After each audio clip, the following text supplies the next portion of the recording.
maamulka galmudug ayaa amar ku bixiyay in la soo xiro nin la sheegay inuu soo bandhigay sawir ku sheegay inuu yahay nabiga naxariis nabadgelyo korkiisa ahaatee wariyahayaga Caasha Ashiir ayaa warbixintan gaalkacyo ka soo dirtay.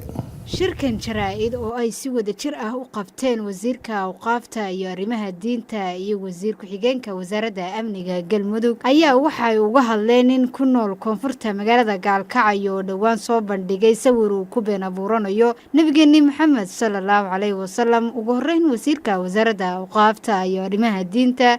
Sheekh Mursal Cabdiraxmaan Axmed oo ka hadlay arrinkaas ayaa waxa uu sheegay inuu ninkaasi waxa uu wado ay tahay khuraafaad loona baahan yahay in laga digtoonaado. intaas ka bacdi maantay waxaan shirkan jaraa'id u qabanay annagoo ah dowlad goboleedka galmudug in aan ka hadalno arrin baraha bulshada ayaantan ama hameenadan ugu dambeeyay ku soo caanbaxday oo ah nin wadaad sheeganaya oo gaalkacyo ka hadlay oo sheegay gaalkacyo jooga oo sheegay in sawir intuu soo qaatay uu yiri waa sawirkii nabi maxamed sallallahu alayhi wasallam. arrintaas ninkaas sidaan sheekada ku hayno sida xadiis rasuulku waa wuxuu ahaa qof baa aakhiru zamaanka soo bixi doona qofkaasi wuxuu dhihi doonaa quraankan akhrinayaa markaasaan waxay raaca waayahaya ahadiitan akhrinayaa waxay u raacaan waayahaya wax kale aan sameeynayaa markaasaan atbaac ku helaya sidaas oo kale taageero la mid ah nin khuraafaad ku raadinaya oo sawir inta soo qaatay oo meel dhigay oo bac galiyay yiri waa nabiga maxamed sallallahu alayhi wasallam. arrintaas waxaan dadka islaamka u cadeynaynaa ummadda galmudugna u cadeynaynaa ummadda Soomaaliyeedna u cadeynaynaa inay tahay wax diinka bax ah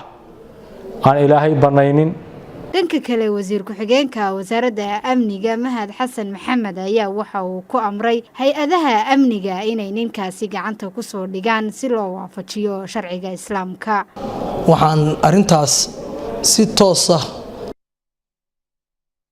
harisiye nabadgelyo korkiisa ahaatee kaasoo soo dhigay nin lagu magacaabo Cabdiweli Cilmi Afyare. Caasha Ashiir Ali TV-ga caalamiga RTN magaalada Cadaado. haddaba stuudiyaha waxaa nagula sugan Sheekh Maxamed Ibrahim Shakuul oo sidaad wada taqaanaanba ah Sheekh Gayga Soomaaliya ka caana. Sheekh soo dhawow.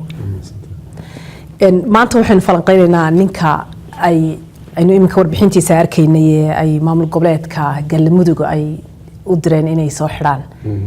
arrintaas ka waran. bismillaahir rahmaanir rahiim alxamdulillaah wasalaatu wasalaamu calaa rasuulillaah. waxaa lagu jiraa waqti fidno mar walba wax cusub oo qofka bani aadmiga ka yaabiya yaynu la kulmayna maalin walba. waxaa looga naxaa nin Soomaali ah oo islaam sheeganaya inuu la soo shir tago sawir waliba la garanayo qofku yahay inuu yiraahdo sawirkan baa nabiga sallallahu alayhi wasallam. arrin aad u farxan weeye. wax weyn baana ka ratimi kara sharciyada xaggeeda marka la fiiriyo ninkaas waxa uu ku dhaqmay. laakiin intaan taa u gudbin waxaan rabaa afar meelood inaan ka eegno arrintan. kow mid waa sharciyadu maxay ka qabtaa wax, midna inaan caqliga aan ku eegno way, midna inaan taariikhda dib u eegno iyo hadda inaan eegno. ka bacdina waxaan wax ka tilmaami doonaa maxaa ka dhalan kara waxyaabaha sidoo kale markay dhacaan. xagga sharciga haddii laga fiiriyo nabiga sallallahu alayhi wasallam sawiruu nahiyay waqtigiisii iyo waqtigii saxaabada. sawiradan hadda la qaadayana fataawo baa ku timid culimada iyo aragti ka soo baxday oo in laga faa'iideysan karo khaasatan fiidiyoyada iyo waxyaabaha muxaadaraadka ah. laakiin nabiga sallallahu alayhi wasallam in badan buu ka hadlay.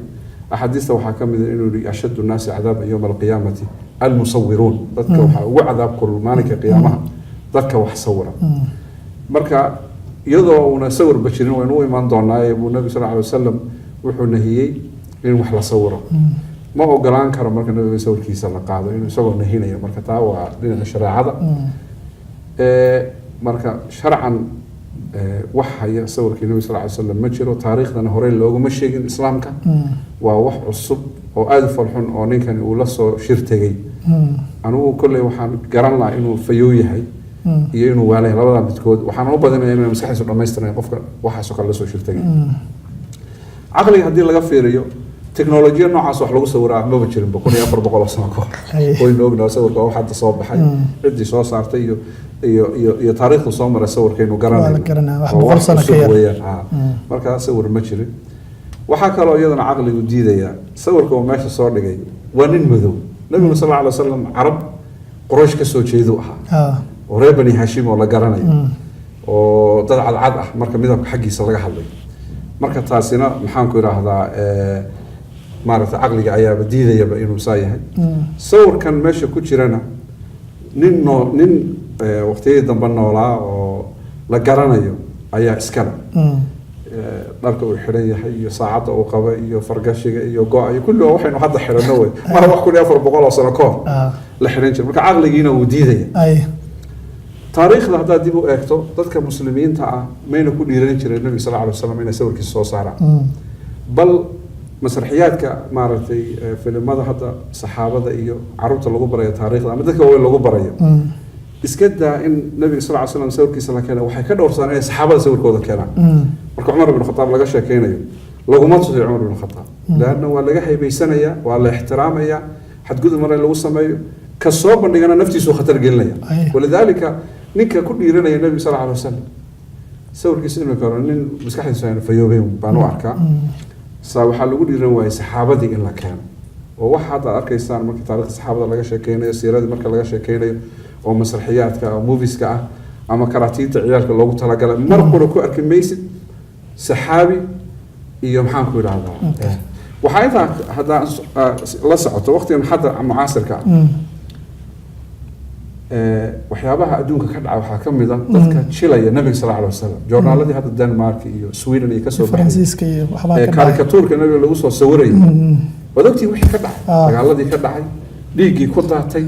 banaanbaxyadii muslimiintu ay sameeyeen waxani waa muqaddasaadkii muslimiinta wey waxani waa wax uga weyn ummadda islaamka nabiga sallallahu alayhi wasallam ma jiro in marka sawir la soo sawiro oo lagu ciyaaro oo carruur yar intii la keeno lagu heeso يعني نكن حدجذب برنتي آدوي أو داوع وجيسنا قلوبته ذاتك مسلمين تعم أيوة كوكا أوكي مركا وح وكا وحنا ويان حديو فيوي هنكاس وين لا بعرف مسك حديث حديو فيوي ninkaas wuxuu ku nool yahay koonfurta galkacyo dadkii deegaankan waxay sheegeen inuu sheekh la dhageysan jiray ahaa markaas wuxuuna soo qaaday sawir frame ku jira oo aad aragtido wuxuu leeyahay waliba uu ku sii adkeysanaya yaa idinku yiri bariga sawir ma jirin waxyaabaha sidan oo kala waxa isweydiin la maxaa ka dhalan kara hadii aan hadda la joojin oo xad loo sameeyay sida muslimiintu xad ugu sameeyeen waxa ka dhalan kara wax alfur aqeedadii ba beddelmaysa wal hadda ninka fiir carruur yar oo dhalinyaro ah baa wuxuu leeyahay ku ag heesa markaas wuxuu ka dhaadhiciyay sawirka inuu sawirkii nabiga u yahay waa la barakeysanaya baritu sawirka bal marka dambe waa la caabudaya marka wax weyn ba ka ratib karka bulshada waxa saaran marka dadka mar walba soo baxaya ee firqadan iyo kooxahan kala duwan oo mataqaana lunsan oo firq dalla oo qarkood ay bidca yihiin qarkood ay kufri yihiin inay ummaddu ka hortagaan aqeedadoodaas islaamka ah ee toosan ee waliba ahlus sunnaha wal jamaa inay ku dhaganaadaan ilaashadaan ma aha mid saaran culimada kaliya dadku dhan uu saaran yahay meediyahu saaran yahay aqoon-yahanadu saaran yahay culimadu saaran yahay cidul saaran yahay okay ama santahay maamuladu saaran yahay ay shukran